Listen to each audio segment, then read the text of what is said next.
morning here on Sky News. But now a lack of government support and an inadequate public charging network is stopping hauliers from investing in electric vehicle technology. That's a warning from Logistics UK, the trade body that represents the freight industry.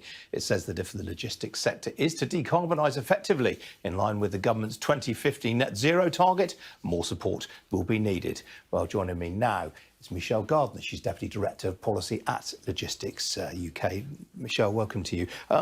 What extent is the UK's van fleet currently electrified? Good morning, Ian. Thank you for having me. So Logistics UK has just published our electric vehicle report, where we interviewed 32 of our members to find out what's happening with electric vehicles.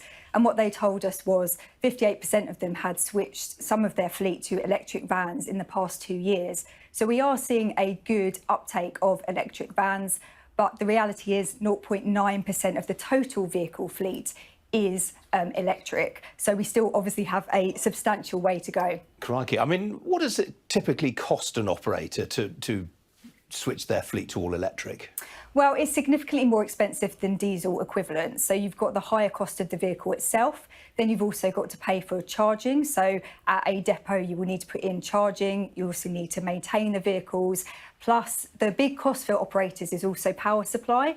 So if you're charging lots of vehicles, often at depots, you will need to increase the power supply. And that can cost anywhere between £100,000 up to £1 million. So a substantial investment for operators. We had Biffa on the programme recently, the waste management company. I mean, they're converting their existing diesel fleet to electric rather than buying new. Is that an approach many will take?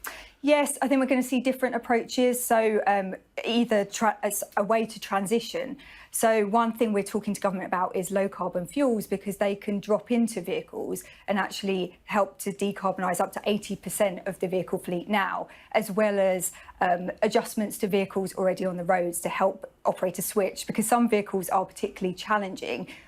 Use cases such as in rural areas or where there's not access to charging. So we need to think about different solutions in the transition to net zero. Now, you're calling for government support. What sort of sums are you after? It's not necessarily about sums, it's about thinking about what support can help the sector transition more rapidly. So capital allowances for tax allowances for capital investments could help with that power supply challenges, and also with the investment into equipment. We also need longer-term certainty on grants, so that when business cases are being planned, they know that those grants for vehicles will still exist in the years to come.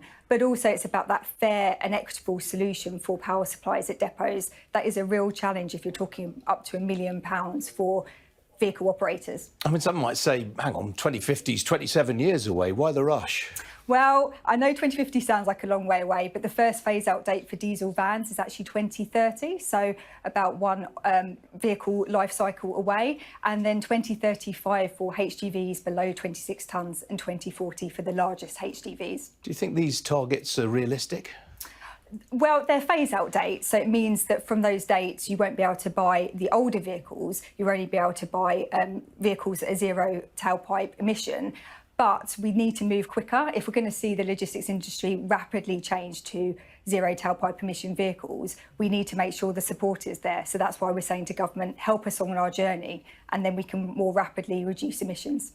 In the meantime, I mean, is there a danger some operators might shut up shop rather than face the expense of going through all these changes? I think logistics operators are facing a lot of challenges at the moment. Obviously, high inflation, volatile energy costs, other challenges. So this is an additional cost. And while our members are really keen to decarbonise, and we can see the enthusiasm through our report and the transition that's already taking place, we just need to give them the support they need so to make sure that operators can transition. All right, Michelle, got to leave it there. Good to see you this morning. Thank you. Thank you, Ian.